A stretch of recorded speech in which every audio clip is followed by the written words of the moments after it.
Padre, gracias por este tiempo que nos permites ahora para abrir tu palabra.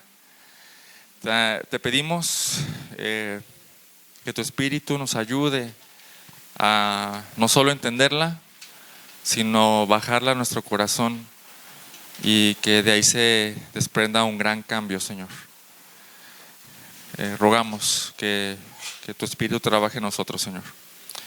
Y gracias por tus palabras que son firmes y contundentes y no nos da lugar a excusas, Señor. Así que te ruego que nos ayudes a entenderla y a ponerla en nuestro corazón. En el nombre de Jesús, amén.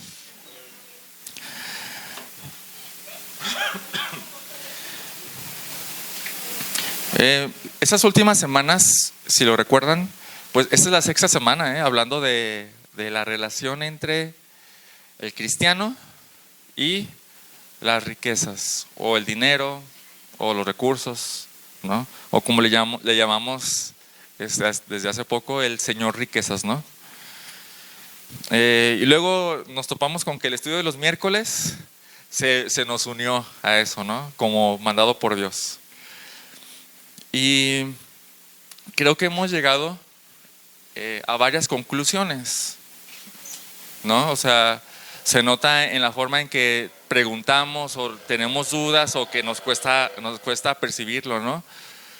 Pero yo creo que una de las cosas que hemos aprendido es que, algunas de las conclusiones a las que hemos llegado es que, uno, aprendimos finanzas no de la Biblia, sino del mundo, ¿no? El mundo desde pequeño nos ha enseñado cómo debemos gastar nuestro dinero, cómo debemos acumularlo y cómo debemos invertirlo. Y una segunda conclusión a la que yo he llegado, y estoy seguro que no soy el único, es que hay una resistencia muy fuerte en nosotros a renunciar a la acumulación de riquezas. ¿Soy el único?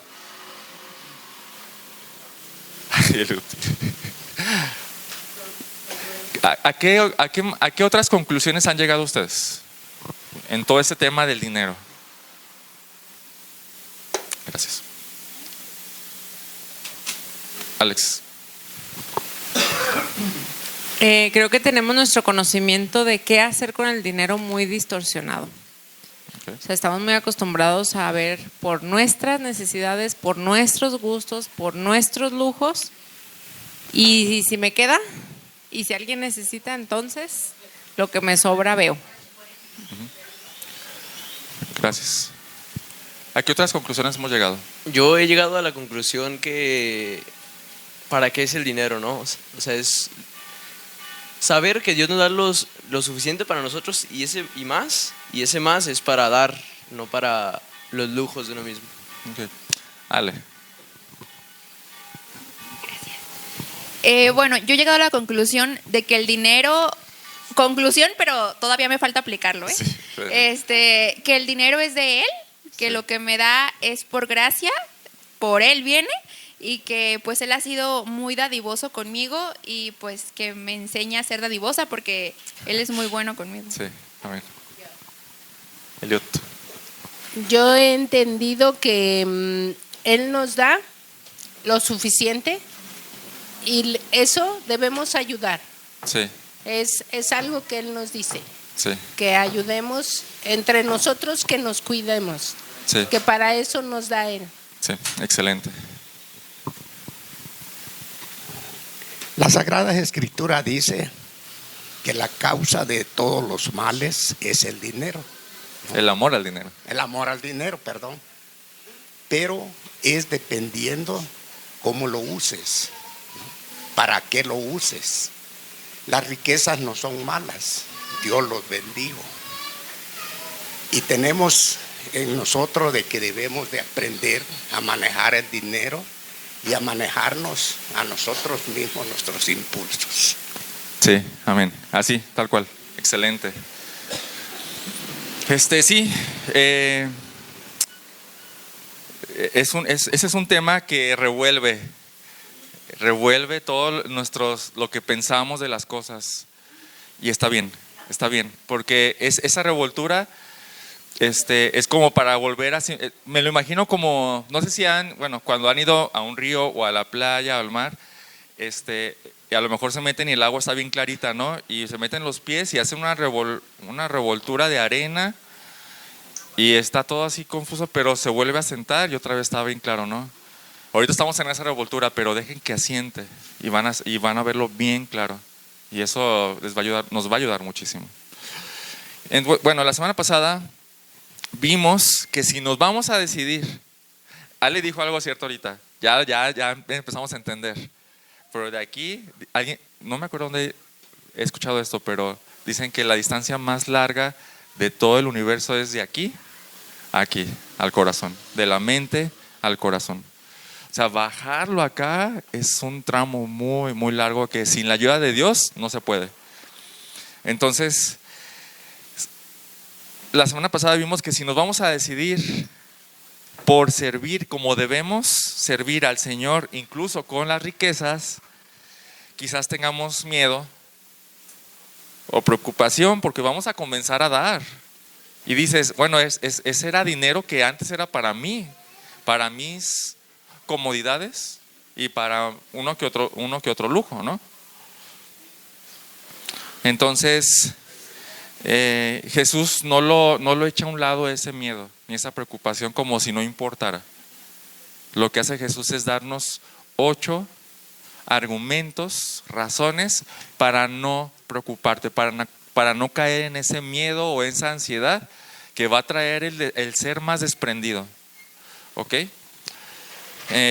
Vimos esos 8 argumentos la semana pasada y nomás los voy a recordar. Primer argumento, que la vida es más que el alimento, o sea, es más importante. Y si Dios nos da la vida, ¿no nos va a dar el alimento? Claro. Y el cuerpo es más que la ropa. Si nos dio este cuerpo, no nos va a dar para que lo vistamos, pero si lo extrapolamos, no nos va a ayudar a estar protegidos bajo una casa. Claro. 2, segundo argumento, que eres más valioso que los pájaros. Y Dios sustenta a los pájaros desde que nacen hasta que mueren. ¿Cuánto no lo va a hacer con nosotros? Tercero, y eso está bueno, que la ansiedad no sirve para nada. La ansiedad no sirve para nada. Esa preocupación afanosa por el dinero no sirve para nada. Para nada. No es útil. No ayuda en nada, ¿no? Cuarto, que la hierba y los lirios que Dios viste duran un día. ¿Y cómo los viste? Majestuosos. Y entonces dice, eso hace Dios con cosas que se echan a la basura en 3 días. Bueno, en un día o una semana. ¿Cuánto no va a hacer por ti? Que eres eterno. 5, que la ansiedad es mundana. No es de creyentes estar preocupados por el dinero. No es de creyentes. 6, que tu Padre Celestial sabe lo que necesitas. Lo sabe. Y 7, que Dios te proveerá todo lo que necesites para cumplir con su voluntad y con su justicia. Y 8, que Dios no va a sobrecargar ningún día con problemas. Cada día, dice, bástale su propio preocupaciones. Y dentro de esta podemos decir, y cada día sus misericordias son nuevas cada mañana. Todos los días su misericordia se renueva otra vez como al 100%, por así decirlo. Perdón, sí, claro. Que en el grupo que hemos platicado pues de eso de dar, ¿no? Yo con mi edad siempre he dicho, no, es que tengo que guardar para cuando yo ocupe, porque ya estoy grande y debo de guardar. Entonces pues yo caí en eso, analizándome a mí misma, digo, entonces no estoy confiando en Dios, estoy confiando en el dinero. Sí. Y anoche leyendo y orando leyendo la Biblia con mi hermano y orando, quiero leer un versículo. Adelante. Sí. Dice, espérenme un poquito porque soy lenta. No se preocupe. Lo voy a leer, es Salmo 92, del 12 al...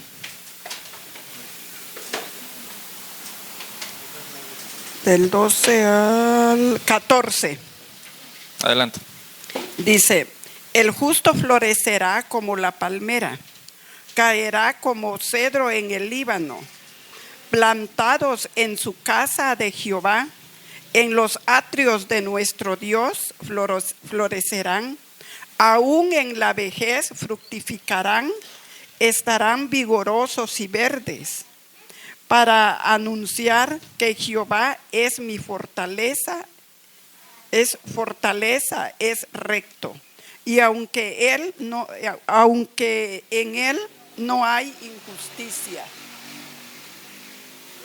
Amén.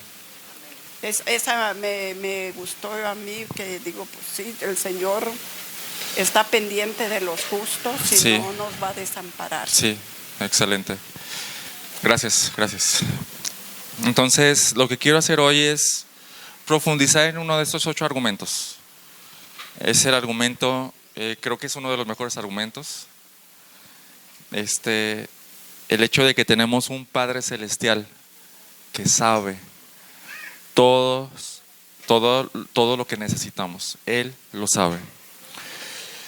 Y la razón para profundizar en este argumento en específico es que creo que es el mejor antídoto y el más eficaz contra la preocupación económica. Acuérdense que esta preocupación económica no es por cualquier cosa, es porque desde versículos anteriores o desde cosas antes que Jesús nos está diciendo que debemos dar más, ser más desprendidos y dejar de servir a las riquezas, dejar de acumular en la tierra, sino acumular en el cielo. Y entonces va a surgir y nos ha surgido.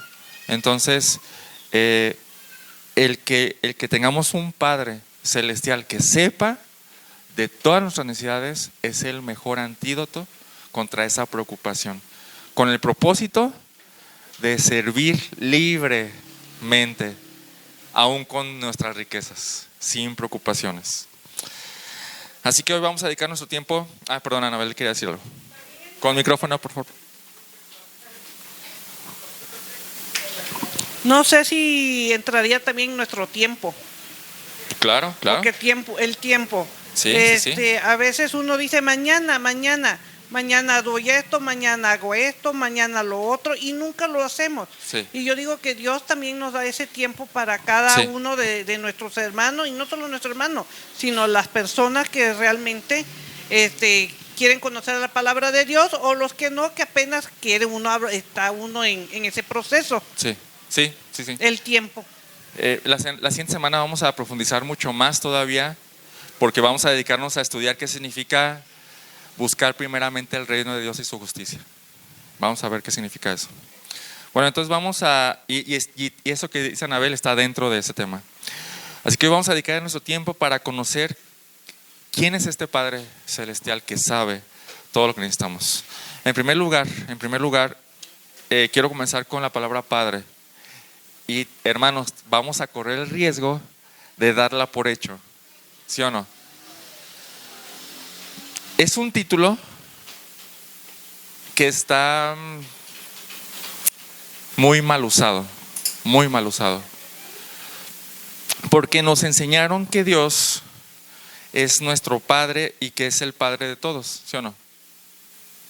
¿No? Si le preguntas a cualquier persona, casi cualquier persona aquí en Guadalajara, ¿cuál es su relación con Dios en cuanto a si es padre o no? ¿Qué te van a decir? Todos somos hijos de Dios, ¿no? Sí. Pero sí, todos somos hijos de Dios. Le dice Jesús a los fariseos: ustedes son de su padre el diablo y quieren hacer los deseos de su padre, en Juan 8:44. Entonces, mínimo, empezando, estos fariseos a los que Jesús condena, pues no son hijos de Dios. ¿De quién son hijos? Del diablo, ¿no? Pero ¿serán los únicos? Quiero que me acompañen a Primera de Juan 3, versículos 6 al 10. Primera de Juan 3, por favor.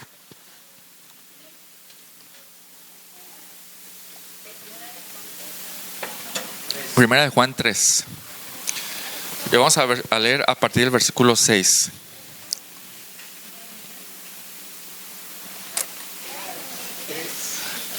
Primera de Juan 3, versículo 6. Dice, fíjense bien lo que dice. Todo el que permanece en Él, o sea, en Dios, no peca, o sea, no practica el pecado. Todo el que peca, o sea, que practica el pecado, ni lo ha visto ni lo ha conocido. Hijos míos, que nadie los engañe. El que practica la justicia es justo, como Él es justo, como Dios es justo. El que practica el pecado, ¿de quién es? Es del diablo. Porque el diablo ha pecado desde el principio. Y el Hijo de Dios se manifestó con ese propósito para destruir las obras del diablo. Ninguno que es nacido de Dios practica el pecado. Porque la simiente de Dios pues no puede pecar, o sea, no puede practicar el pecado. Porque es nacido de Dios. O sea, es la razón, porque es nacido de Dios. Por eso no puede practicar el pecado. En esto se reconocen los hijos de Dios y los hijos del diablo. ¿Alguien quisiera saber quién es hijo de Dios y quién es hijo del diablo? ¿Cómo vamos a reconocerlos? Dice, todo aquel que no practica la justicia no es de Dios. No es de Dios. Tampoco aquel que no ama a su hermano. Entonces, según el apóstol Juan, ¿quién es hijo del diablo? El que practica el pecado. ¿Y qué significa eso? Que no puede dejarlo. ¿Sí? El hecho de que no pueda dejarlo es síntoma o conclusión de que pues no es hijo de Dios. ¿Sí? Sí, que no puede o no quiere, pues es lo mismo, ¿no? Pero a veces uno quiere y no puede, entonces es todavía peor, porque hay cadenas todavía, allá hay cadenas. Mínimo. Pero aquí lo que se dice no es quien no quiere, sino quien no puede, ¿sí? Quien no tiene esa capacidad de desencadenarse. Entonces, no todos los seres humanos son hijos de Dios. Piensa en la gente que conoces, familiares, amistades, compañeros de trabajo, de escuela, vecinos. Ellos, si no son creyentes, o bueno, más todavía aquí, si están practicando un pecado o varios pecados, pues no son hijos de Dios, ¿no? Y eso también nos tiene que poner a pensar a nosotros. ¿Estoy practicando un pecado? No, córrele, aléjate de eso. Entonces, hay dos formas de pensar en la paternidad de Dios, en la paternidad universal. Cuando me refiero a paternidad universal es esto de que todos somos hijos de Dios, ¿no? Hay dos formas de pensar en esto. La primera es que se piensa en términos de que Él es creador. Y solo en esos términos, Él se podría llamar Padre de toda la humanidad. Solo en esos términos, como creador, ¿no? ¿Quién creó a todo el mundo? Dios. Solo en esos términos se considera como Dios, como Padre. Pero la paternidad universal en términos de relación filial, o sea, entre un padre y un hijo, o sea, de que todos los seres humanos somos hijos de Dios en términos de amor y de cuidado y de compromiso y de entrega, o sea, de todo lo que se define entre la relación entre un padre y un hijo, no es correcta, porque no viene en la Biblia. Esa idea es extraña a la Biblia. No hay nada en la Biblia que nos haga pensar algo así. Quiero que me acompañen como un ejemplo a Juan 5. Juan 5, por favor. Juan 5, 17.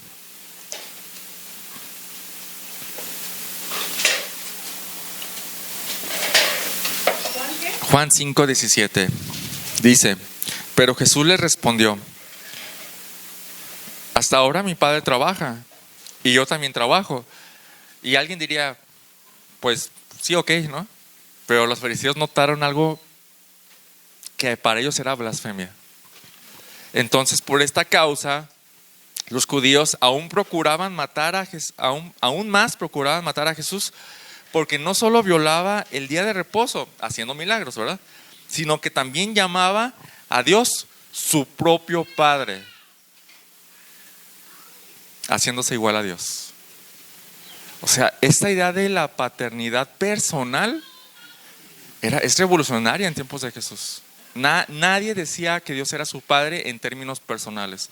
Los judíos llegaban a decirle Padre a Dios en términos nacionales, como el Padre de la patria, por así decirlo, ¿no? Pero para ellos sería una blasfemia decir que era tu Padre personal. Y así transcurrieron 1700 años, donde nadie consideraba que Dios era el Padre de todos. Esta doctrina, esta mala teología y mala doctrina de que Dios es Padre de todos, de la humanidad, se originó más o menos en el siglo XVIII y XIX, entre esos siglos. O sea, tiene apenas 200, 300 años de antigüedad, esa mala doctrina o mala enseñanza. Durante los 1700 años anteriores, era muy claro para todo creyente que Dios solo era el Padre de los creyentes.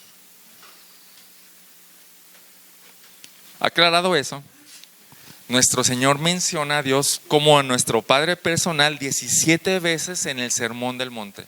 17 veces. De verdad fue revolucionario pensar en Dios como un Padre personal. Por cierto, el musulmanismo, el Islam, está tomando fuerza, ¿no?, por así decirlo. Pero los musulmanes no conciben a Dios como un padre. ¿Sí lo sabían? Para ellos, Dios es el creador. La relación más cercana que ellos pueden concebir con Dios es una relación de servicio como esclavo. Nunca como padre. Para ellos es blasfemia. Pero Cristo nos enseñó esta nueva forma de acercarnos a Dios como un hijo se acerca a un padre. ¿Se acuerdan cómo nos enseñó a orar? Padre nuestro. O sea, Padre nuestro, era revolucionario. Y dice Padre nuestro, pero ¿qué significa nuestro? ¿Padre de quién? De nosotros. ¿Y quiénes somos nosotros? Los creyentes. Los creyentes, hermanos, y nadie más. Y nadie más. De verdad, piensa en la gente que conoces, que no es creyente. Ellos no pueden decirle Padre a Dios. Pueden decirlo, ¿verdad? Que sea legítimo su pensamiento, no lo es. Y no sé ustedes, pero este es un gran privilegio. Un gran privilegio que nos podamos llamar hijos de Dios. Dice 1 Juan 3:1, miren cuán gran amor nos ha otorgado el Padre que seamos llamados hijos de Dios. Fíjense Juan lo reconoció y les dice, miren cuán grande privilegio que seamos llamados hijos de Dios. Dice, y eso somos. Por esto el mundo no nos conoce, porque no lo conoció a Él. O sea, no son hijos de Él. O sea, el que todo el mundo sea hijo de Dios es una mentira. Todo esto para recalcar esto. Nosotros sí lo somos. Nosotros sí lo somos. ¿Cómo te sientes? A ver, dime esto. ¿Cómo te sientes al saber que tienes un privilegio? Que no mereces, por cierto. No lo mereces. Pero ¿cómo te sientes al tener este privilegio de llamarte hijo de Dios? ¿Cómo te hace sentir eso? ¿Protegido? ¿Cómo te hace sentir eso? No lo veo, no escucho. Seguro, protegido. ¿Qué dijeron más? Fortalecido. Chiqueados, claro. Confiados. ¿Qué dijeron allá? ¿Completa? Completo. Amado, hermanos. Y todo eso que mencionaron no lo tienen los demás. No lo tienen. El siguiente punto en el que me quiero enfocar y reflexionar es este. Si Dios es Padre solo de los creyentes, ¿cómo llegó a pasar eso? ¿Se lo han preguntado cómo llegó a pasar? No es normal, no es algo normal, ¿eh? No es algo natural. Tuvo que pasar algo para que Dios bajara y dijera, voy a ser padre de estos. ¿Cómo es que llegó a pasar? No siempre fuimos sus hijos. Pero hay un versículo que dice que desde antes que fundara el mundo nosotros ya no tenía pantalla. Ahorita vamos a ver ese versículo. Muy bien, gracias. Fíjense lo que dice. Ahí voy para allá. Juan 3:16 dice, ¿se lo saben? Porque de tal manera amó Dios al mundo que dio a su hijo, ¿qué? ¿Qué significa unigénito? Entonces, ¿los demás qué somos o qué? ¿No somos hijos de Dios o qué? Dios solo tiene un hijo. Sí, Dios solo tiene un hijo. Y es un misterio el cómo es hijo, pero es hijo, ¿no? Dice la confesión de los apóstoles que es engendrado, no creado. Y es una engendramiento eterno. Pero bueno, no siempre fuimos hijos, no siempre. Antes de que se nos presentara el Evangelio y antes de que creyéramos en Cristo, éramos, como dice Pablo, éramos hijos de ira. Dice, lo mismo que los demás. O sea, estábamos igual que todos. Fuera de Cristo, nadie es hijo. Somos hijos de ira, pues, es otra cosa. Entonces algo pasó. En primer lugar, como dijo mi hermano Israel, somos hijos, o se hizo nuestro Padre mediante adopción. Mediante adopción. ¿Quién había escuchado eso? De la adopción de nuestro Señor, del Padre hacia nosotros. ¿Sí? O más bien, ¿quién no había escuchado eso antes? ¿Quién no? Excelente. Somos adoptados. Y ahora sí vamos al versículo que nos recordó nuestra hermana Anabel, Efesios 1:4. Efesios 1:4 y 5. Efesios 1:4 y 5 dice, porque Dios nos escogió en Cristo antes de la fundación del mundo para que fuéramos santos y sin mancha delante de Él, y en amor nos predestinó ¿para qué? Para ser adoptados. Ahí está. Es un término bíblico, ¿no? Nos predestinó para ser adoptados como hijos para sí mismo, mediante Jesucristo, conforme a la buena intención de su voluntad. ¿Lo vieron? No éramos hijos y ahora pasamos a ser hijos por adopción. ¿Sí? ¿Quién ha adoptado hijos? ¿No? Ok. Por aquí vamos algunos que hemos adoptado. ¿Sí? ¿Sí? Alexis adoptó a Esteban, yo adopté a Dante, Daniel adoptó a Cris, ¿no? Mario adoptó a Jordana. Sí, son adopciones, ¿eh? Tony adoptó a Kenia, ¿sí? Y así son adopciones. ¿Qué significa eso? Que no es tu padre biológico, pero, híjole, vas a ser nuestro hijo, tal cual, hijo tal cual. Bien.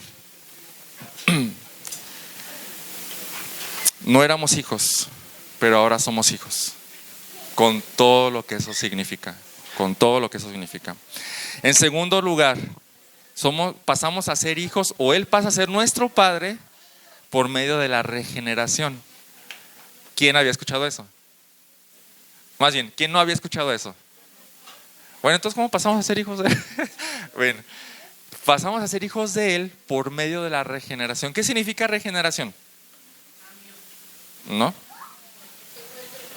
A ver, es una palabra que está construida por dos palabras, re y generación. ¿Qué es generar? Volver a ser. Y en este caso la palabra generación viene de la palabra gen. ¿Y qué significa gen? Pues esta cuestión de vida, nacimiento. Ajá. Re, ¿y qué significa re? Re como volver a algo, ¿no? Entonces, regeneración significa volver a nacer. Así. El nuevo nacimiento es la regeneración, el volver a nacer, que estamos más identificados con ese término, ¿sí o no? Ya nací. Preguntamos, ¿ya naciste de nuevo? Podríamos preguntar más técnicamente, ¿ya fuiste regenerado? Bueno. Entonces, somos, en segundo lugar, nacidos por regeneración. Y ahora acompáñenme a Juan capítulo 1, por favor. Juan capítulo 1.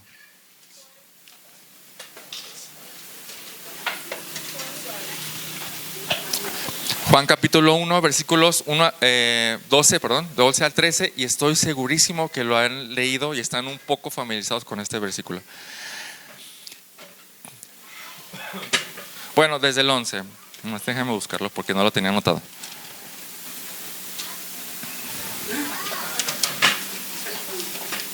Juan 1, 11 dice: a lo suyo vino y los suyos no le recibieron. Se refiere a pueblos judíos. El pueblo judío no lo recibió. Pero sigue diciendo: pero a todos los que lo recibieron les dio el derecho de llegar a ser hijos de Dios. O sea, no eran, pero ahora por este derecho, ahora pueden acceder a la paternidad de Dios. Es decir, ¿cómo pasa eso? Dice que no nacieron de sangre, y aquí está la palabra nacer.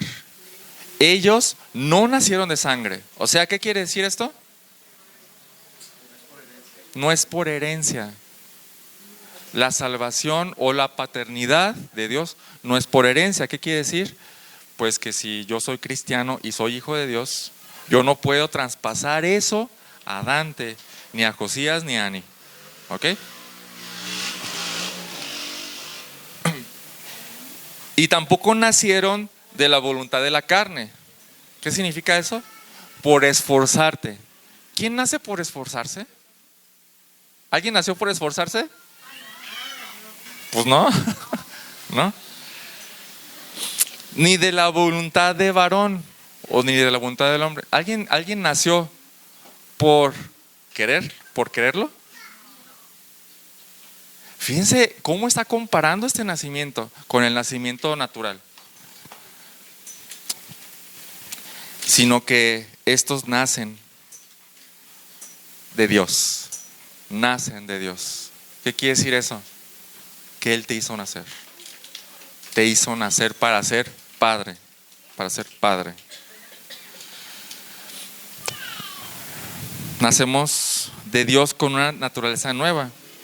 Su naturaleza, la espiritual. En tercer lugar, se hace padre mediante esas dos cosas por medio de Jesucristo. Si quitamos a Jesucristo en medio, no hay paternidad. Dice, volvemos a Efesios 1:5, nos predestinó para adopción como hijos para sí, mediante Jesucristo. Sin Jesucristo no hay nada. Y cuarto lugar, por medio de la fe en el Evangelio. Nadie puede llegar a ser hijo de Dios y Dios no va a llegar a ser padre de nosotros hasta que creamos en su Evangelio. Santiago 1:18 dice: en el ejercicio de su voluntad, Él nos hizo nacer otra vez por la palabra de verdad. Más específico, el Evangelio. Entonces, solo hasta que creemos en Cristo es que nos convertimos en hijos de Dios. Antes de eso, nadie es hijo. Nadie lo es. Nadie.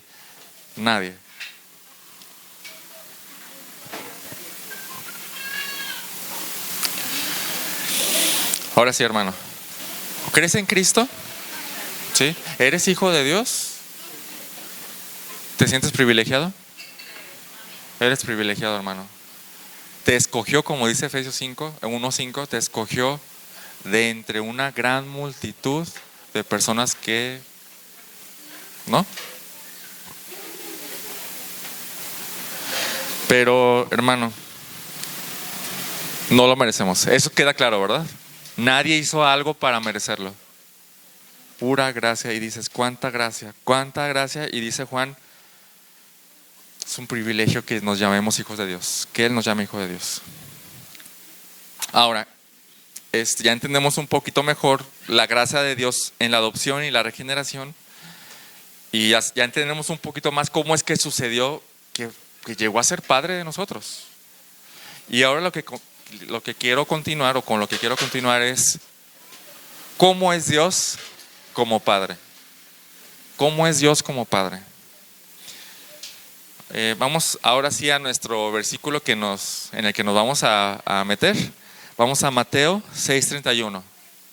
Mateo 6:31 y 32.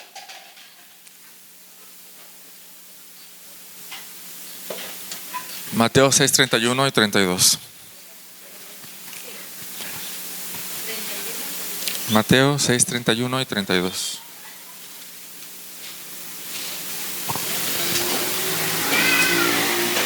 Por tanto, no se preocupen diciendo qué comeremos o qué beberemos o qué vestiremos. Y da dos razones. La primera es porque los gentiles, o sea, los no creyentes, se preocupan. Y dice, acuérdense de ese argumento, no es de cristianos preocuparse. Pero no me quiero enfocar en ese, me quiero enfocar en el segundo, que dice, no se preocupen diciendo qué comeremos o qué beberemos o qué vestiremos, porque el Padre Celestial sabe que ustedes necesitan todas estas cosas. Él lo sabe, ¿no? Y aunque ese es nuestro versículo, quiero comenzar con otro versículo. En el capítulo 7, ahí en Mateo, versículo 11, dice: pues si ustedes, siendo malos, saben dar buenas dádivas a sus hijos, ¿cuánto más su Padre que está en los cielos dará cosas buenas a los que le pidan? Esta afirmación de Jesús compara a los padres terrenales como nosotros con el Padre Celestial. Y lo primero que vemos aquí es que Él no es como nosotros, como Padre. Nosotros somos padres, pero Él no es como nosotros como Padre.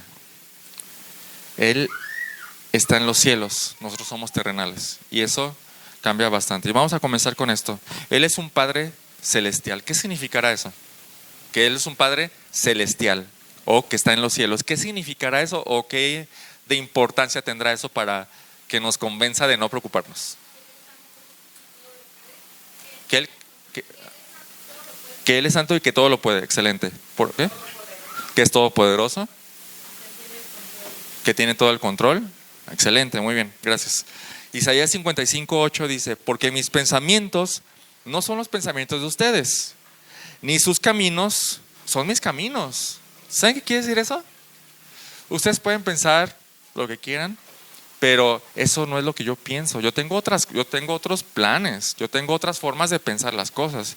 Y sigue diciendo: porque como los cielos son más altos que la tierra, así mis caminos son más altos que sus caminos, y que mis pensamientos son más altos que sus pensamientos.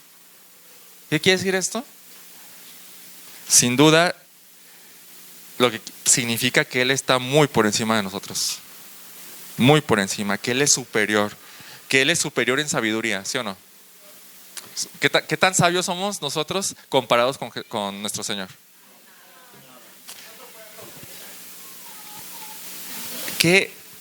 ¿Cuán lejos nosotros podemos ver en el futuro? Sí, o sea, en nuestros planes, así que bien detallados para llevarlos a cabo, ¿cuánto podemos planear? ¿Un día quizás? ¿Medio día? Y después viene algún imprevisto que no sabíamos. Pero, ¿cuánto puede ver Dios en el futuro? Él es superior en eso. Su entendimiento de las cosas, de lo que te sirve o lo que necesitas tú, será superior. ¿Sí o no? Nosotros pensamos que necesitamos algo. ¿Y Dios qué piensa de tus pensamientos? No sabes. No sabes lo que realmente necesitas. Por eso a veces pedimos y, es que Dios no me ha contestado. Pues sí, porque Él sabe lo que necesitas. Y no te lo va a dar porque pues Él sabe, ¿no?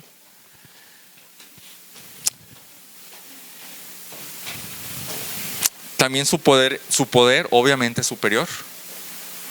Él puede hacer que todo lo que Él quiera se cumpla. Todos sus planes que tiene con nosotros se van a cumplir. Pero también su amor hacia sus hijos será superior que nuestro amor hacia nuestros hijos. El amor de Él será superior hacia nosotros que nuestro amor hacia nuestros hijos, totalmente. Y sus formas de hacer las cosas serán superiores a las que nosotros hacemos las cosas, totalmente. Entonces, el que esté en los cielos, creo que puede significar todo esto. Él es superior. Pero también creo que puede significar que Él tiene todo el poder creador y bondadoso. Santiago 1:17 dice, toda buena dádiva, ¿qué es una dádiva? Un regalo. Y todo don perfecto, ¿qué es un don? O un regalo, ¿sí? Son dos formas de decir regalos. Toda buena dádiva y todo don perfecto viene de lo alto, del cielo, o sea, del Padre de las luces, dice. ¿Qué significa Padre de las luces? El Padre de la creación. ¿Quién creó la luz? ¿Quién creó el sol, la luna y las estrellas? Y decimos, si Él creó esto, ¿no me puede proveer? ¿No? Es eso lo que está diciendo. Si Él creó el sol y la luna y las estrellas, ¿no puede darme trabajo? Claro, claro. Pero no solo eso, sino que dice toda buena dádiva y todo don perfecto. ¿Qué quiere decir esto? Que no solo tiene el poder, sino que Él es bueno. Él es un Padre bueno. Bien. El segundo punto es que ese Padre celestial o ese Padre que está en los cielos sabe todo lo que necesitamos. Ese Padre sabe. Y creo que, miren, no sé si se han topado cuando están pensando en cómo es Dios y en sus atributos. ¿No se han topado cosas que le empiezan a doler la cabeza por tanto pensar? ¿Han pensado, por ejemplo, que Dios, por ahí dicen, no, es que Dios, ¿quién es el Padre de Dios, no? O de dónde salió Dios. ¿Han pensado en uno de los atributos más grandes de Dios, que es su eternidad? Él no tuvo un inicio. Ya con eso ya mi mente se cortó y ya deja de pensar. ¿Sí? Pero si nos ponemos a pensar, crea algo en nosotros que dices, wow, eso es demasiado para mi mente. Hay otro atributo de Dios que también nos puede volar la cabeza. Por ejemplo, Él sabe todo.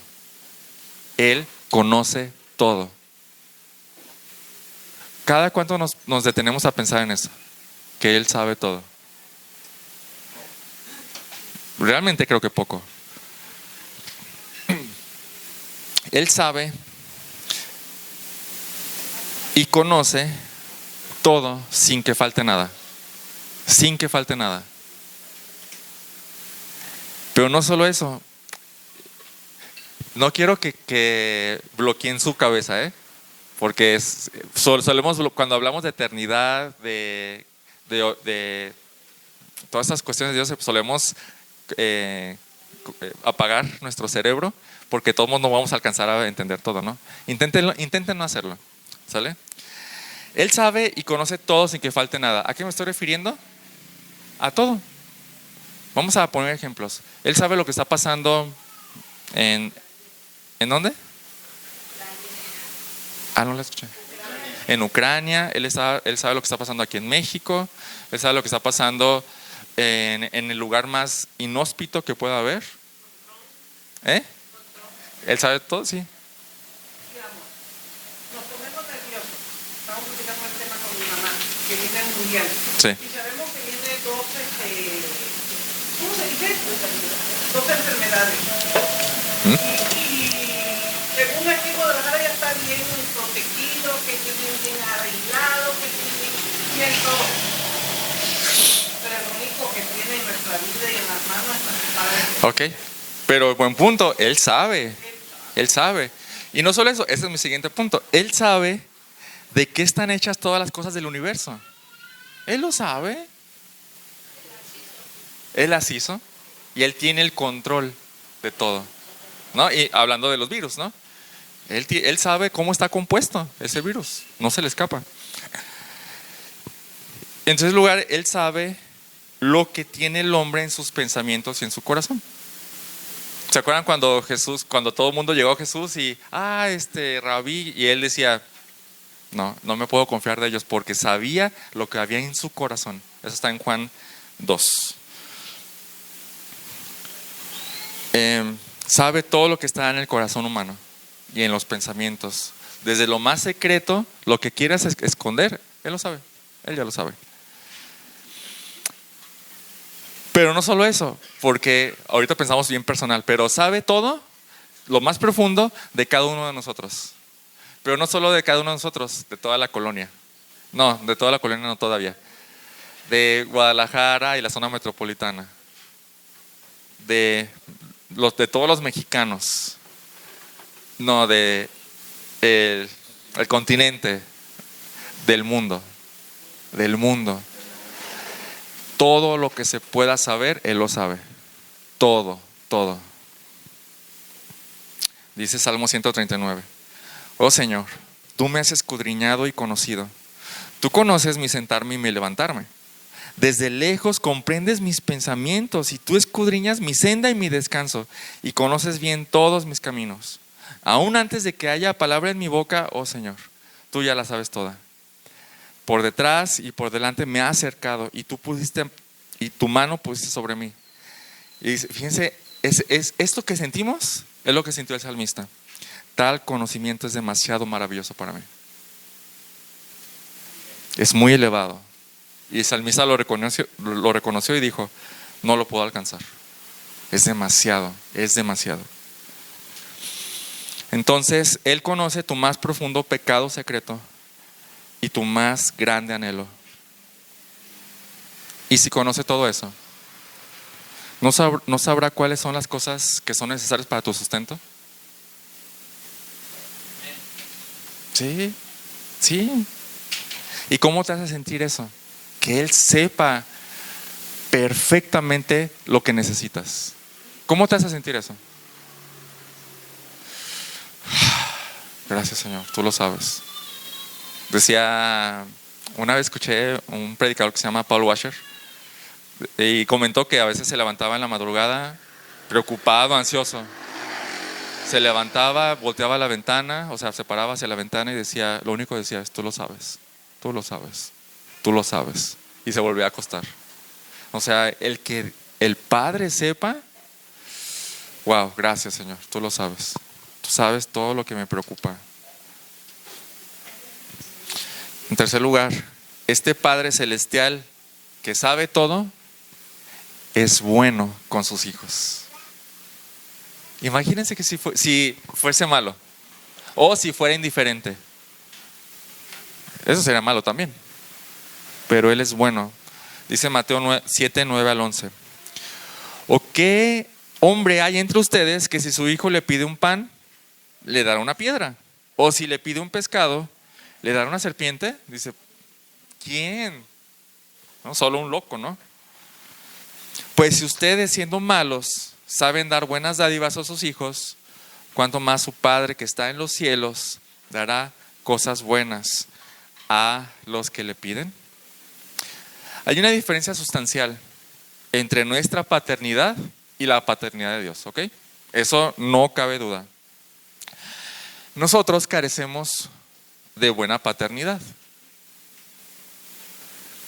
Esta sociedad y esta cultura nos han enseñado y nos han convencido a descuidar a nuestros hijos por casi cualquier razón.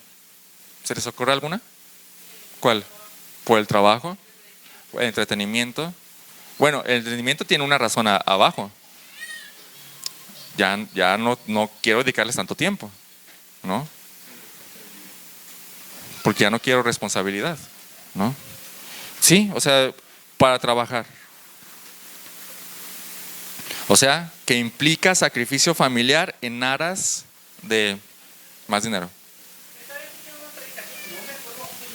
Sí. Pero dijo el predicador Dante, ¿le puedes pasar el micrófono, por favor? Estuve escuchando esa predicación y me dejó, pero así con la boca abierta, porque a veces yo también no reniego, como que me canso, ¿verdad? Quisiera yo ser libre, pero Sí. la verdad. Gracias por tu honestidad. Mujer, y también el hombre, porque trabaja. Y me cayó, pero de perla, ¿verdad? Lo que me dijeron. Pásala. Dice que el hombre debe de orar para pedirle a Dios sabiduría y administración para que su esposa no trabaje y cuide que son sus hijos. Sí. Porque el mejor tesoro que tenemos en la casa es nuestros hijos, no es el dinero. Excelente. El dinero puede llegar y ajustar, pero la vida de tus hijos es un tesoro que Dios te dio. Sí. Y me hice reflexionar una conocida que tengo. Ella se dedicó con su esposo a trabajar. Sí. Una de sus hijas es lesbiana, un hijo es drogadicto y la otra tiene depresión porque el novio cada rato lo deja. Sí. Ahí hubo descuido. Yo sé que son personas que no conocen de la palabra de Dios, Sí. pero Dios me pone la gente para que yo reflexione. Digo, Muy bueno, sí. Señor, Sí. yo sé que tú me estás dando dinero, debo de saber administrar mi tiempo para mis hijos. Yo lo sé que es difícil para todas las mujeres y también para el papá, porque no ajusta el dinero. Pero Dios duplica. Bueno, ahorita dijiste todo excelente, excepto eso. No ajusta el dinero. Quizás nos estamos creyendo una mentira. ¿Sí? Porque lo que está diciendo aquí Dios es, sí te va a ajustar. Y ¿sabes qué? Te va a dar hasta más, porque gran parte de lo que Dios nos da va a ser para repartir. Para repartir. Entonces, muy buenos comentarios, Anabel. Gracias. Sí, el trabajo. Pero también descanso y comodidad. ¿Sí o no? O sea, también se sinceró Anabel y habló por muchos de nosotros, donde queremos tiempo para mí y descanso. Entonces, ¿qué voy a hacer? Darles a mis hijos el celular, darles a mis hijos mucho entretenimiento.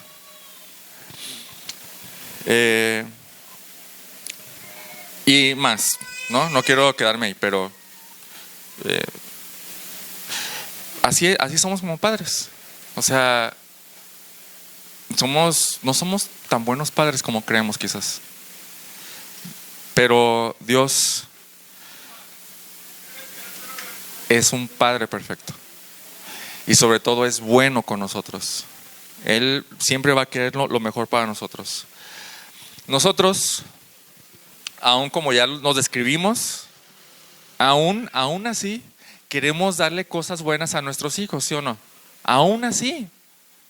Ese es el punto de Jesús. Aún así queremos darles cosas buenas a nuestros hijos. O sea, cuando hablo cosas buenas no me refiero a cosas de marca, porque también podemos pensar en eso. Cosas buenas se refiere a lo que les sirve y lo que les es útil para su bienestar. ¿Ok? Queremos darle lo bueno a nuestros hijos, no lo malo. No queremos darle una serpiente. No les queremos dar un cuchillo a un bebé. Ni le queremos poner veneno al desayuno de los niños. ¿No? Queremos cosas buenas para ellos. Y dice, si ustedes saben hacer eso aún siendo malos, ¿cuánto más su Padre que está en los cielos? Dios es así. Dios no es como nosotros. Por medio de su omnisciencia es que todo lo sabe. Por medio de su omnisciencia está al 100% al tanto de lo que necesitamos. Y por medio de su bondad, Él nos va a dar lo mejor que necesitamos. No a nuestra perspectiva, sino en su conocimiento, que es mucho mejor. Ese es nuestro Padre. Pregunta, ¿podríamos confiar en Él? ¿Podríamos confiar en un Padre que está en los cielos, que tiene un conocimiento perfecto de lo que realmente necesitas y de lo que es bueno para ti, y otorgártelo? Dime entonces una sola razón para desconfiar. No hay. Te voy a dar un ejemplo. Ya hemos visto el ejemplo del maná, ¿no? ¿Durante cuántos años Dios hizo caer esas hojuelas de pan para que los israelitas en el desierto comieran? 40 años, hermanos, sin que faltara un solo día, sin que fallara Dios. Junto con eso también les dio agua. ¿Se acuerdan cómo salía el agua? De una roca. Sí, qué raro, ¿no? En el Nuevo Testamento hay un pasaje casi enigmático que decía que la roca los seguía a ellos, porque ellos iban vagando, y la roca los seguía. Dices, wow, ese es Dios proveyendo. El otro ejemplo que te quiero dar es este. Vamos a Deuteronomio, por favor. Deuteronomio.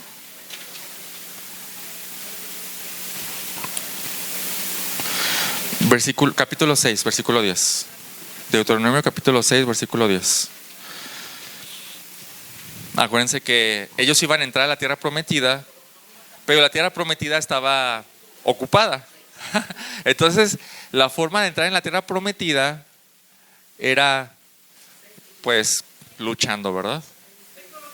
6, versículo 10.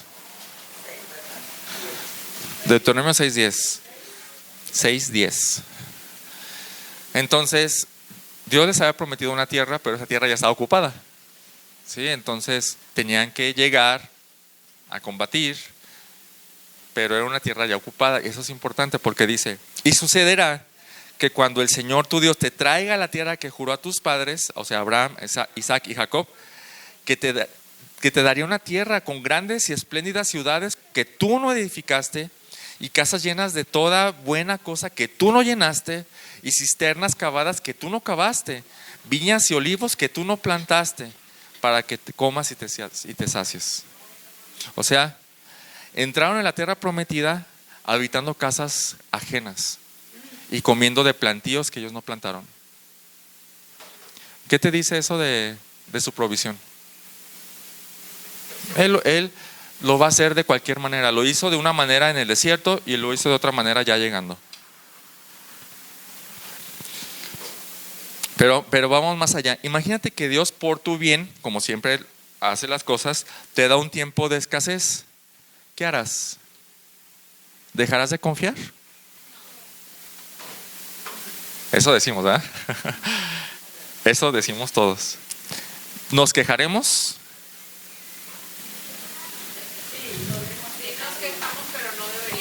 No deberíamos. Encontré un artículo que mencionaba las 8 veces que el pueblo de Israel se quejó contra Dios. Todas en el tiempo del desierto. Por falta de fe antes de cruzar el Mar Rojo. Vieron a los egipcios y se quejaron y dijeron: hubiéramos muerto allá. Se quejan por el agua amarga. Después encontraron un laguito y el agua era amarga. No sé qué significa eso, pero no se podía tomar. Entonces se quejaron por eso, sabiendo que lo más interesante es que todo eso pasó después de haber visto todas las maravillas con las que salieron. Todas. Después se quejan en el desierto de Sin. Después se quejan por falta de agua en Refidim. Después se quejan en Tabera. Todo esto está en Éxodo y Números. Después se quejan por falta de comida. Y después les falta la fe para entrar ya a la tierra prometida. Cuando Josué y Caleb le dijeron: sí, está buena la tierra, y todos los otros 10 dijeron: no, hombre, ahí nos van a matar. Les faltó fe.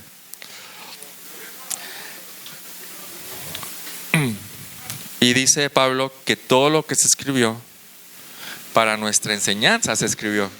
¿Por qué están esas historias ahí? Para que yo aprenda. Dice el dicho que nadie aprende en cabeza ajena, ¿verdad? Bueno, eso no es cierto. Es un dicho, pero no es cierto. Lo que Dios quiere que hagamos es aprender en cabeza ajena. Con micrófono, por favor. Se me vino a la mente como un hijo. Cuando nosotros lo corregimos, es porque nosotros ya pasamos por eso, claro, y sabemos hacia dónde van. Entonces creo que el Señor nos dejó esto para decirnos: los conozco, Sí. Ya sé lo que van a hacer, pero yo les enseño qué sí hacer y qué está bien. Exacto, exacto. Y entonces, ¿cómo reacciona Dios ante la falta de confianza y la queja? ¿Cómo reacciona Dios? Bueno, no vamos allí porque ya nos queda poco tiempo. Dice Números 11:1.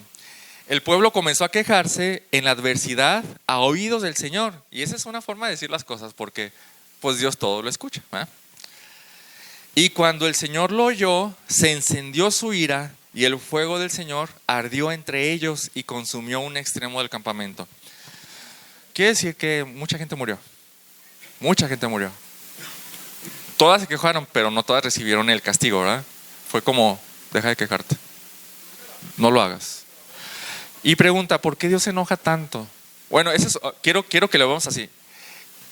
El cómo se enoja, aunque no nos consuma con fuego, quiero decirles que Dios no cambia.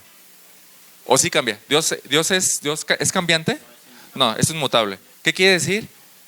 Que esa reacción es la misma reacción cuando nosotros no confiamos y cuando nos quejamos.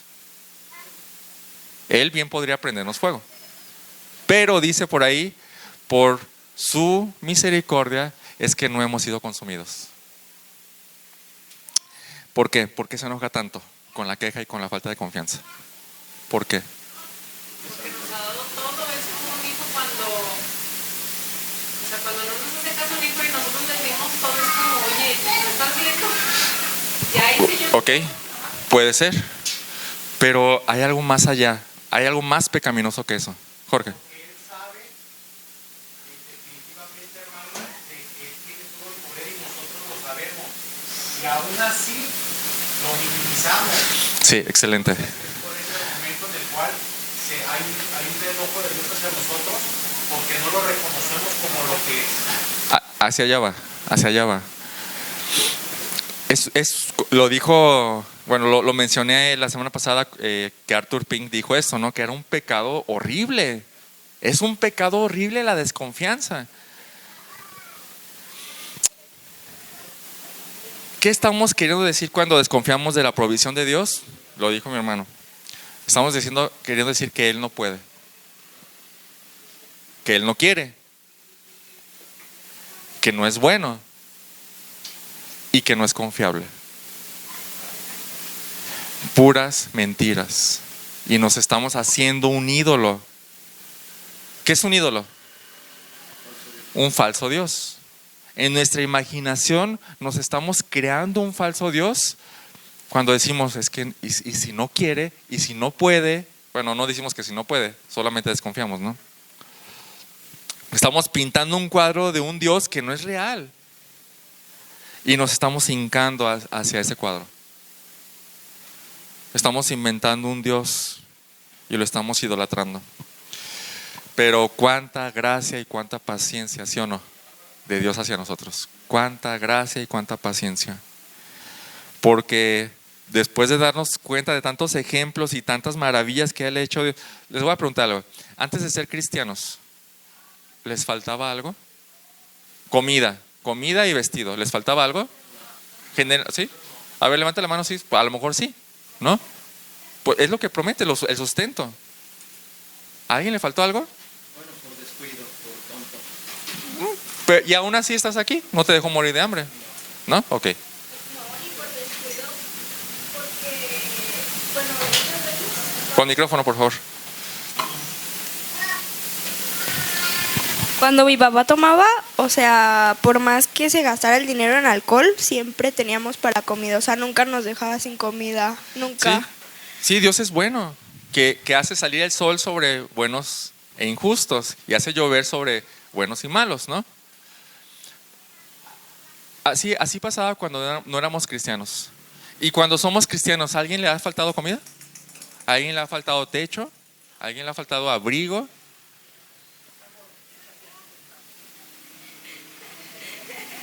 Entonces, hacia allá va Jesús. Tienes un Padre Celestial que sabe todo. Lo sabe todo. Y no solo eso, sino que su gracia y su paciencia se extiende mucho más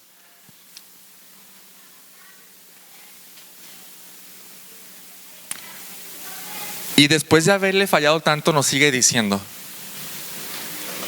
traigan los diezmos al alfolí.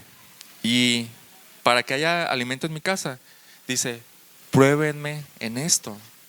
Pruébenme. ¿Qué significa eso? Pónganme a prueba. ¿Qué significa eso? Hazlo y cálale. Vas a ver que sí. Yo te lo voy a dar. Yo lo voy a hacer. Esa es demasiada gracia. Deberíamos ser consumidos. Gracias a Cristo no lo somos. Cuánta gracia. Dice: pruébame en esto, dice Jehová de los ejércitos. Si no, yo abriría las ventanas de los cielos y derramaría sobre vosotros bendición hasta que sobreabunde. Pruébalo. O sea, es como hasta, no, ni siquiera quiero decir eso, pero cálale, da más. Es el punto de Jesús. Da más. ¿Te va a hacer falta algo si das más? ¿Te va a hacer falta? No te va a hacer falta. De hecho, 2 Corintios 9 dice: el que siembra escasamente también segará, y el que siembra abundantemente también segará.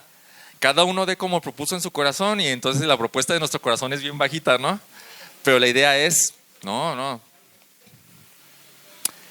de mala gana, ni por obligación, porque Dios ama al que da con alegría. ¿Eso qué significa? Dar generoso sin que te duela, ¿ok? Y Dios puede. ¿Qué significa puede? Que tiene todo el poder y toda la capacidad. Dios tiene toda la capacidad de hacer que toda gracia abunde para ustedes. Sí, mucho más dinero. Pero que su corazón egoísta no los engañe. No es para ti. Es para que tú puedas dar más, porque dice: a fin o con el propósito de que teniendo siempre todo lo suficiente. ¿Ya vieron cómo es? Sí, nos puede dar mucho, pero no es para que tú te lo gastes en lo que tú quieres. Es para que tú tengas lo suficiente. Y dice: para que abundes para toda buena obra. Abundancia, suficiencia para ti, abundancia para todo lo demás. A ver, con el micrófono, por favor. A mí me pasa, y le pido perdón a Dios, porque la verdad a veces mi corazón me lo pone, yo siento como duro, a veces yo no quiero dar. No es la única. Y si doy, lo doy de corazón, sí, hay partes, o hay como exclusividad. Sí. No sé si me quiero explicar. Sí. Y yo digo: Señor, no debo de ser así. Mi mamá le he platicado y le digo: pero ¿por qué 2, 3 personas no quiero darles? Sí pasa. De verdad mi corazón me lo pone duro. Y yo digo: pero ¿por qué por más? En 2, 3, 4, no sé, me hago egoísta y no debo de ser así. Sí, excelente. Buena reflexión. Gracias, Anabel. Hablas por todos nosotros. Te aseguro que sí. Entonces, podemos ir más allá todavía. Aunque falte o haya escasez, ¿tendré derecho a desconfiar o a quejarme? Fíjense lo que dice Habacuc 3:17. Aunque la higuera no eche brotes, ni haya fruto en las viñas, aunque falte el producto del olivo y los campos no produzcan alimentos, aunque falten las ovejas del redil y no haya vacas en los establos, ¿saben qué está pasando aquí? Un tiempo de gran escasez, que no tengo ahorita y no siquiera veo hacia el futuro que haya. Fíjense la actitud del profeta. Con todo, yo me alegraré en el Señor. ¿Por qué? Por algo ilógico, así como que pues debo estar contento de todos modos. No. Dice: y me regocijaré en el Dios de mi salvación, porque el Señor Dios es mi fortaleza. No confíes en ti mismo, no confíes en lo que ves, porque Dios puede hacer cualquier cosa que se le venga en gana, como de la nada proveerte algo. ¿No les ha pasado alguna vez? A lo mejor no a todos, pero alguna vez les ha provisto sin que se lo esperaran. Sí. Porque Dios puede hacer cualquier cosa. Encontrar un billete que no Hasta en eso, hermanos. ¿Quién se ha encontrado billetes? O sea, dices, hasta en eso, sin que te lo esperaras. Dios puede hacer cualquier cosa. Y si no tienes trabajo, y si a lo lejos no ves que vaya a venir trabajo, ¿aún en esos momentos Dios deja de ser confiable? Jamás, jamás. Bueno, ese es nuestro Padre y es celestial. Y es omnisciente y es bueno. Es bueno. Para con sus hijos. Hermanos, no quiero que perdamos eso. Para con los no creyentes, Dios es bueno de una manera muy general. Para con sus hijos, Dios es bueno de una manera muy especial. Su corazón está en nosotros, está inclinado hacia sus hijos. Bueno, entonces, para concluir, ¿cuál es el punto que Jesús quiere darnos con tantos argumentos contra la preocupación económica? ¿Cuál es el punto? ¿Cuál es? Que confiemos, que no nos preocupemos. ¿Con qué propósito? ¿Para qué quiere? ¿Así nomás para que vivamos felices sin preocupaciones? ¿O con qué propósito? ¿El vivir sin preocupaciones es el fin de lo que Dios hace en nosotros? ¿Cuál es el fin?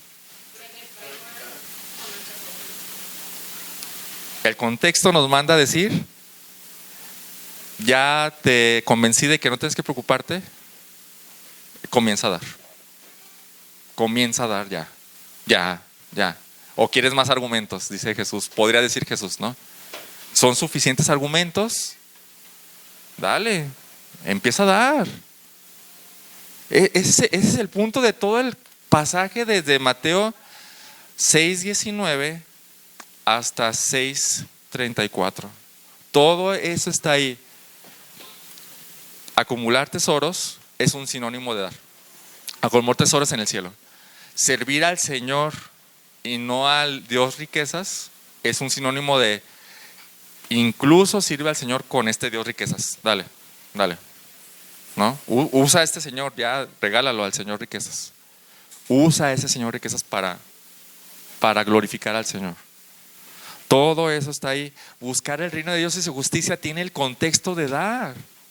Porque dice, busca primero el reino de Dios y su justicia y no te preocupes. Vendrá dinero, vendrá recursos y vendrá sustento. Entonces el propósito es para que podamos servir al Señor con todo lo que eso significa, libres del Señor riquezas y podamos usar las riquezas para el Señor. La semana pasada leímos un versículo muy alentador que quiero que volvamos allí. Salmo 37, por favor. Salmo 37, versículo 25. Salmo 37, versículo 25.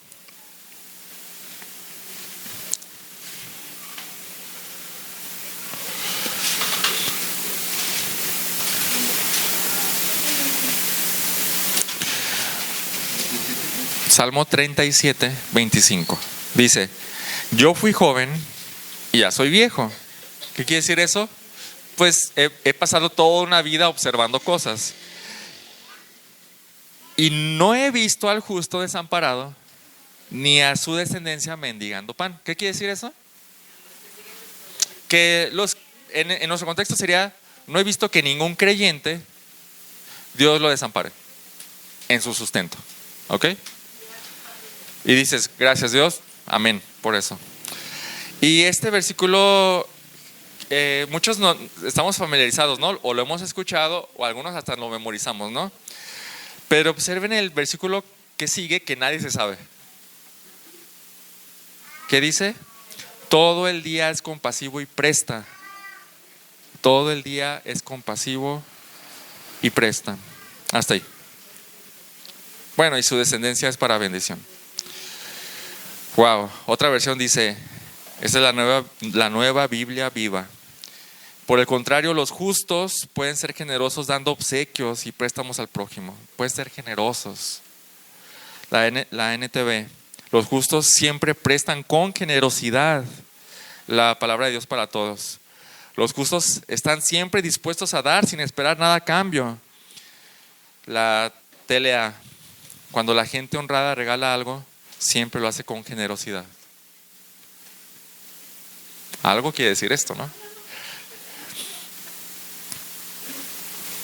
¿Pueden ver cómo está relacionado siempre la provisión de Dios con el dar generosamente? Dice, yo no he visto a justo desamparado y al hijo mendigando pan, ¿sí?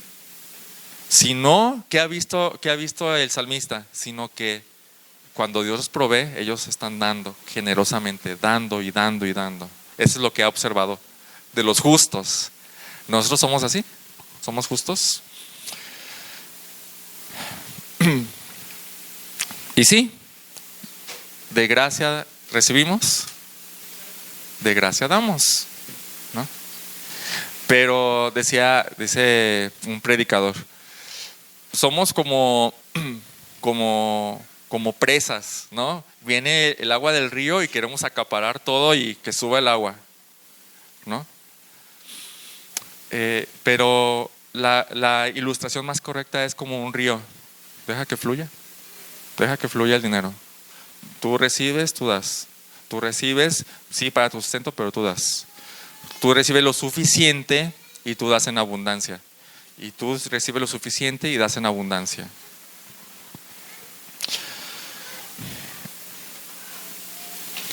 Vuelvo a leer 2 Corintios. Pero esto digo, 2 Corintios 9, 6 al 8. Pero esto digo, el que siembra escasamente segará. Y puede haber muchas malas interpretaciones aquí acerca de el corazón egoísta y avaricioso, que dice, entonces voy a dar mucho para que me llegue un montón para mí. No, ese no es el punto, ¿verdad? El que siembra escasamente también segará, y el que siembra abundantemente también segará. O sea, si mueves mucho dinero, o si mueves poquito dinero en el recibir y el dar, pues vas a estar ahí, en la escasez generalmente, pero tiene connotaciones espirituales también. Pero si estás acostumbrándote a dar más y más y más, pues más va a venir, porque estás haciendo un buen instrumento del Señor, ¿no? Y dice que cada uno dé como propuso en su corazón, no de mala gana ni por obligación, porque Dios ama al que da con alegría. Y Dios puede, otra vez, tiene la capacidad de hacer que toda gracia abunde para ustedes. Toda gracia, sí, hablamos de economía. Que toda gracia abunde para ustedes, a fin de que teniendo siempre todo lo suficiente en todas las cosas, abunden ustedes para toda buena obra. Abunden para toda buena obra. Hermano, Dios tiene la capacidad de darte mucho, de verdad, de verdad. Para que des mucho, no para que lo conserves. Para que hagas tesoros en el cielo y te dediques al reino con libertad, sin cadenas del otro señor riquezas. ¿Puedes confiar en Él? ¿Puedes confiar en que si lo haces no te dejará? Pruébalo. Ahí está Malaquías. Pruébalo.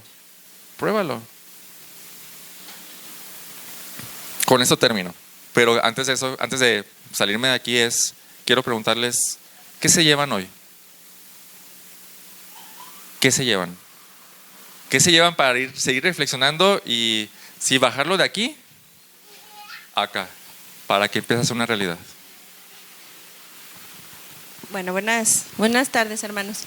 Nosotros traemos una situación ahorita en la familia de Tony, ya quiere dejar el gobierno. Sí. Entonces, a mí esto me enseña pues de que el trabajo de su hermano es un trabajo muy bueno porque él tiene muchísimo trabajo. Ahorita ya les abrieron 2 hoteles en los cuales ya el proyecto ya está nada más para que firmen. Y Dios ha puesto en su corazón de Tony, es lo que él dijo, si Dios me da más, y me agrada lo que dice, porque dice, si Dios me da más voy a ayudar a la iglesia. ¿En qué? En lo del terreno. Entonces, hay cosas que digo, bueno, Dios, si tú estás obrando, hazlo por el bien de él y de nuestra familia, pero no porque tengamos más, porque creo que vivimos bien.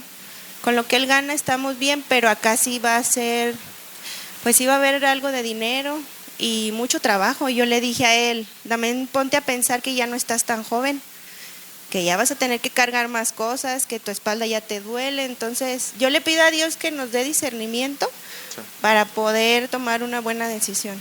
Ok, pero ahí está, ¿Verdad? ahí está un buen punto, ¿no? Sí. Ya está pensando en si me va a entrar más dinero, ¿qué voy a hacer con él? Ajá, sí, Eso sí, lo está eso es pensando lo que él. debemos siempre estar pensando, Sí. siempre.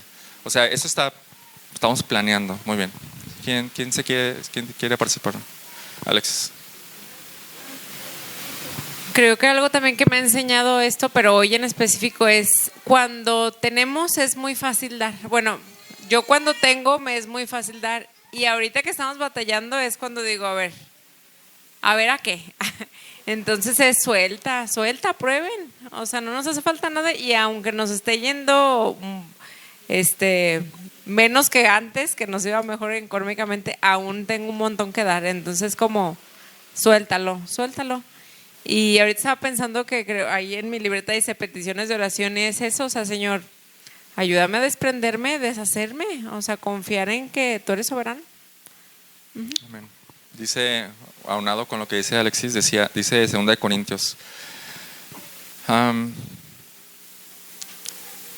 Dice, pues doy testimonio de que con agrado han dado conforme a sus fuerzas y aún más allá de sus fuerzas. Es eso, no tengo. ¿Y eso por qué me va a impedir que dé? El no tener.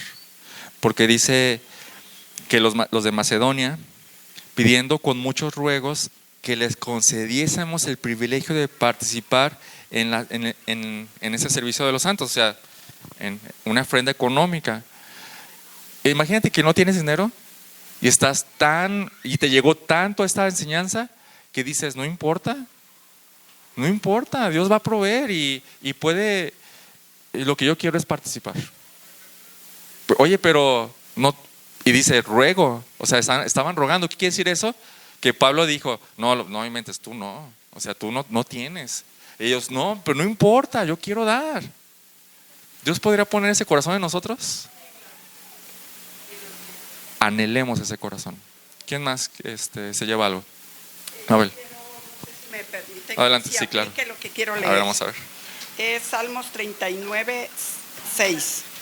Dice, ciertamente una sombra es el hombre, ciertamente en vano se afana, amontona riquezas y no sabe quién recogerá. Totalmente. Y no queremos ser así. O sea, esta es una reprensión. Sí. Bueno. 39.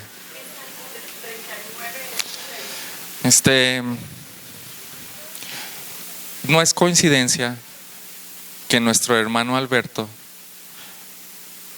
esté en el hospital. No es coincidencia. ¿Para Dios hay coincidencias? ¿No? Todo lo que hace Dios lo hace para nuestro bien. O sea, Dios está obrando en su vida de mi hermano, está obrando en su familia, pero ¿estará obrando en la iglesia a través de él? ¿A Leti? ¿Por qué?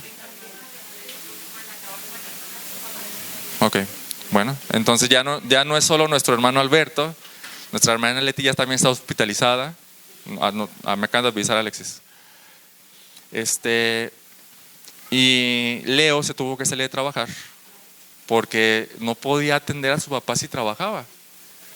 Me comentó que tenía la necesidad de vender su carro. Tienen otro, pero vender el carro de Leo. Leo es el hermano más chico de Dani. Y entonces, ¿qué tendrá eso que ver con esta iglesia y con estas enseñanzas? Están batallando, la verdad. Están batallando económicamente. ¿Sí? Entonces, ¿por qué no dar? ¿Sí? Pero también no solo dar dinero, sino también... Totalmente. Sí. Sí, totalmente. Sí. ¿Por qué? Porque a veces no solo el dinero lo suple, también el tiempo de acompañar, de hablar de la palabra de Dios, el tiempo de... Sí, totalmente de acuerdo, Anabel. Hoy han dado muy acertada, Anabel, todo. Estrellita. Anabel. Sí, lo que me gustaría agregar es de que mientras no hemos tenido estas situaciones como las que ellos están pasando, nadie lo entiende. Ahorita tal vez agachamos la cabeza, pero ya se nos olvida y pues ya, ¿no? Sí. Pero los que hemos pasado estas situaciones difíciles, entendemos sus necesidades. Sí, muy bien. Tanto en apoyo moral, bueno, Sí, estar sí, sí. con ellos, Sí. pues, estar ahí con ellos, y económico también, porque se gasta y se gasta mucho.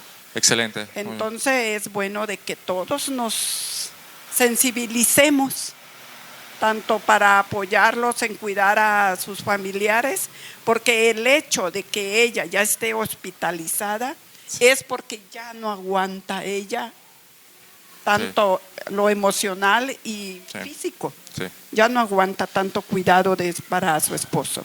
Bueno. Entonces eso es lo que yo quiero Sí. añadir. Bueno, buen comentario. Y la idea, de nuevo, no, yo creo que Dios no quiere que todos pasemos por ese tipo de cosas, sino que seamos empáticos. Empezamos a ser empáticos para que no tengamos la necesidad de pasar ese tipo de cosas, como dice Mabel, para que aprendamos a ser empáticos, ¿no? Entonces, yo creo que no hay coincidencias y que toda esta enseñanza llegó en el momento oportuno, ¿no? Para probar nuestros corazones. Entonces, yo me llevo eso. Vamos a orar. ¿Vale? Padre, gracias por este mensaje, gracias por esos ejemplos y gracias por esta oportunidad con nuestro hermano, la familia de nuestro hermano Alberto, Señor. Te ruego, Señor, que proveas, te ruego que nos hagas de corazones dadivosos, solo como tú sabes hacerlo, Señor. Cambia nuestro corazón duro por uno que dé. Cambia nuestro flujo de dinero por uno que fluya, Señor. Y ayúdanos a ser sabios en nuestra administración del dinero y sobre todo desprendidos. Ayúdanos también para la semana que viene, en lo último que vamos a ver ese tema, Señor. Dame sabiduría, entendimiento, y a mis hermanos conserva esta idea en la cabeza durante esa semana, Señor, para que la siguiente semana podamos entender todavía mejor cómo hacerlo. Señor, llévanos con bien. Aprovechamos para pedirte por nuestros hermanos en el hospital y que tú sanes. Tienes la capacidad, entendemos eso y lo creemos, Señor. Y estamos al tanto, Señor, de tus milagros. Así que te pedimos por ellos, te pedimos por esta familia y te rogamos que tú obres en ellos y en nosotros, Señor. En el nombre de Jesús, amén.